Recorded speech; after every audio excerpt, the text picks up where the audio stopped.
well, maybe cultural and social institutions are the most durable. Political institutions, quite durable. Economic institutions, maybe a little bit less so.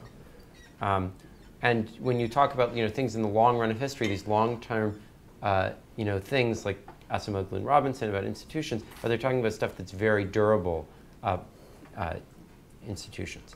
Somewhat durable, less durable than those, are machines, job experience, physical plants that firms have, production procedures are somewhat durable, personal relationships that people have somewhat durable, maybe not as durable as their education. Memory also is something that's somewhat durable, maybe not as durable as we would like as we get older, right? Variable things that are neither durable nor storable, are unskilled labor, bulky raw materials, advertising, often depreciates very quickly. People forget about what they saw in the advertising. Rentable goods that might be durable, that we can rent for a short period of time, then we don't need to worry about the fact that they're durable. Somewhat storable things are inventories of goods, right? If you have an inventory, you can use it now, you can use it later, but usually it's more costly to go back and produce stuff again. Favors that people owe you are another thing that is somewhat storable. You can keep it for a while, but they might forget they owe you a favor after a while. Discontinued consumer goods, they'll come back at some point, or you could get a new production of them, but they're expensive to try to find. Very storable things are exhaustible resources for the economy as a whole, like oil and gas or copper. There's like a certain amount of those out there, and once you use it up, that's it. Money for an individual is another storable resource. Great bottles of wine actually get better if you keep them for a while, right? So they're very storable. Okay. So Vershank, why does all this matter? Why do we care about what's storable, what's durable, etc.? I mean, because traditionally, like in economics, like as you initially mentioned, that it's easier to adjust things generally in the long run. Yeah. But like for some industry or for some inputs that are storable, like you said, it would be easier to adjust them in the short term because of the longer lifespan and scarcity. So yeah, and that affects whether the supply curves are more elastic in the short or the long term, right? Because things will be more elastic in the long term, which is the standard story if the inputs are durable. But if they're storable, then the opposite would be the case, right? Because really the logic of why things will be more elastic in the long term was that in the long term you're able to adjust more things. Supply is going to shift more when you can adjust more things because of that envelope theorem logic, right? It's that in the long, if, for example, the price of gasoline rises, right? In the short term, you might only be able to say, how often do I travel? And that might be a hard, you might not be able to adjust that all that much. But in the long term, you might be able to get a cleaner car or get a different job that doesn't require you to travel as much, right? But in some cases, when things are storable, you can actually adjust more things in the short run than you can in the long run, right? It's a lot easier to adjust to storable in the short run, whether I take a vacation this week or next week, than it is to adjust how many vacations overall I take over a long period of time.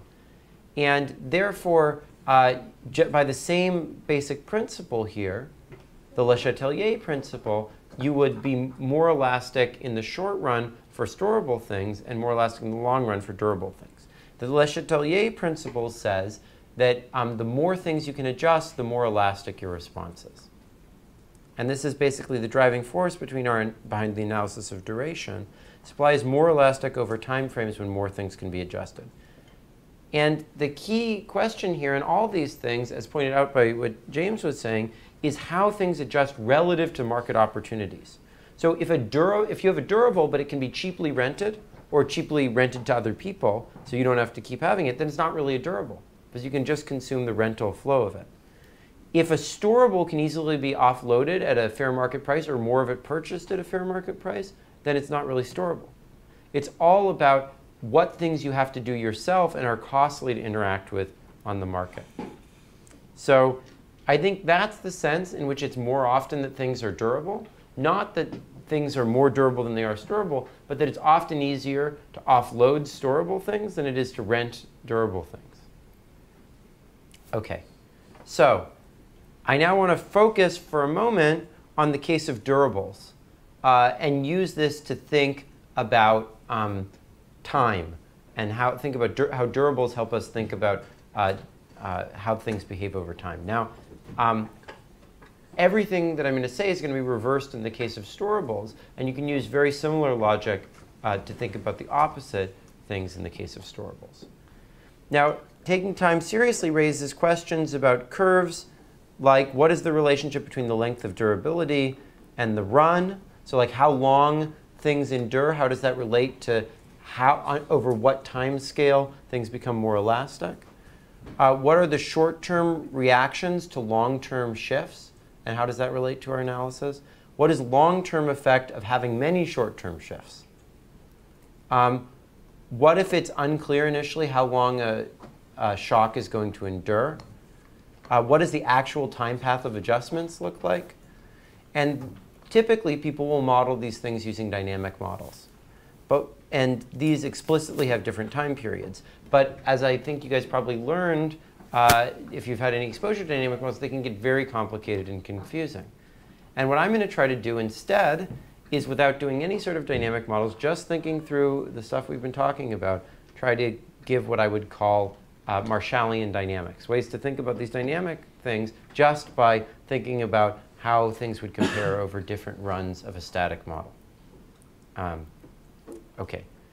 And I think what I'll try to convince you is that as long as the types of thing you're talking about is sort of like what is happening to averages over different periods of time, you can get a lot of power just out of thinking about static models. OK. So let me first try to go through different types of demand shifts. So one type of demand shift is a one-time permanent shift. So for example, the iPad, introduction of the iPad and other tablets have sort of permanently reduced the demand for paper, I think, right? Because now people are going to view a lot of things on the iPad. Another thing is one-time temporary. So I think the trend for cupcakes in big cities recently is a one-time but temporary demand. There's going to be a fad for cupcakes, and eventually I think it will go away. Another thing is secular trends. So increased demand for medical care is a long-term trend, which is just continuing to go up over time. Another way things can shift is in a predictable cycle, like the seasonal demand for vacations or for electricity. And for durables, this tends to make production less efficient. So if you want to know like why are vacations so expensive relative to what it would be to like live in that place, the reason is because of the cyclicality of vacations, right? Because it's less efficient to produce them because they're constantly going up and down, but there's these durable things, which is like creating the hotel, and you have to pay for the full cost of that durable on the parts where the demand is high, right? An unpredictable cycle is another way. So the demand for men's underwear is very, very cyclical, apparently, but according to the business cycle. Apparently, men don't buy underwear during bad times. They scrimp on underwear, and they just wear their underwear for longer periods rather than getting fresh new underwear, apparently. Another thing is erratic demand shifts, which are like not particularly necessarily in a cycle. You really don't know how long it could endure. It just goes all over the place. A lot of fashion items are like that. Gold and diamonds, they might go with the cycle, they might not. You just really never know where they're going. OK. Now, previously, we treated factors as exogenously being adjustable in the short term or the long term. But what you can see, if you think about it a bit more, is that it really depends on the durability of the factor and the length of time you're considering, whether it goes into the bucket of being fixed or variable, adjustable over this period or not over that period. And so the key thing is that if the factor's durability is short relative to the time period we're considering, it should be considered a variable factor. If the duration of the input is long relative to the period we're considering, then it should be considered a highly durable factor. So it's all about the relative duration of the period that we're considering and the factors.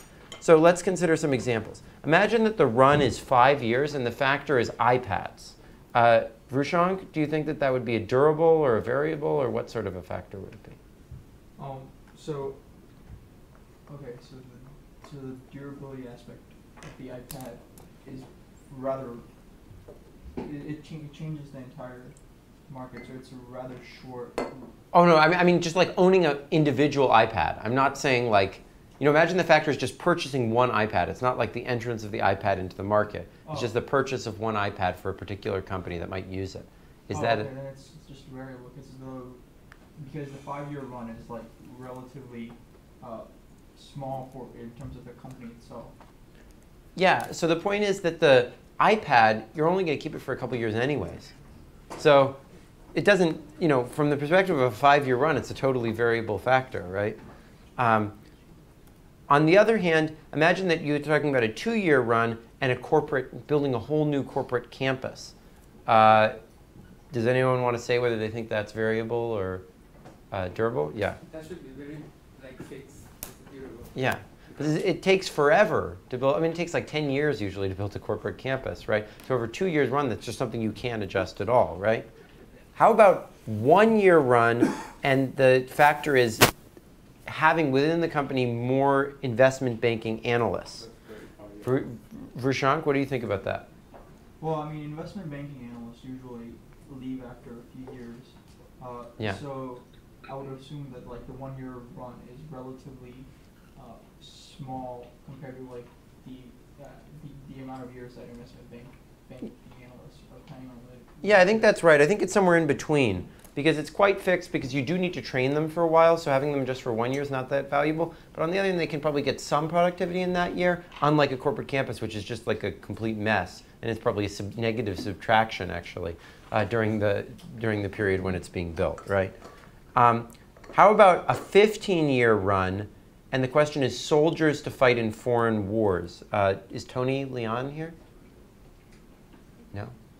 Does anyone want to say what they think about that? Completely Ginny? storable, right? Completely what? Storable. Storable. Yeah, I think that's right. So this is actually sort of a little bit of a trick, right? Because we were talking about what's the durability, but it's actually storable, because the thing is, if I have them fight and they all die in this war, then I don't have any soldiers for the next war, right? You can keep them for 15 years. It's unlikely that they will just die on their own if you don't use them. Exactly.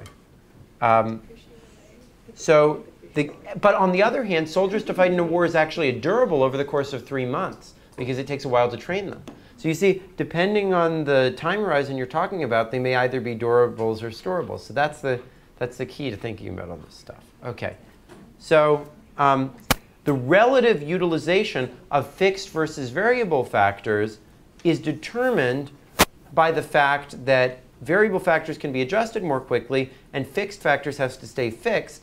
And so if there are shocks that endure for a short period of time, during that period, the use of the variable factor is going to go way up relative to the storable factor, right? And let's consider some examples of that. So how about short run and long run adjustments to changes in energy demand? Is Bokar Ba here? No? Does anyone want to say how they think that this story plays out in terms of adjustments to increases in energy demand that are either short or long-lived? Yeah, Jim. Well, in the short run, you'll either increase or decrease production or prices to just, but in the long run, you'll develop alternative energies, or you'll find new oil wells or whatever. Yeah, so the adjustment in the long run is like, in short run is usually, if there's a blip up in energy demand, we just pump more oil out pretty much, right?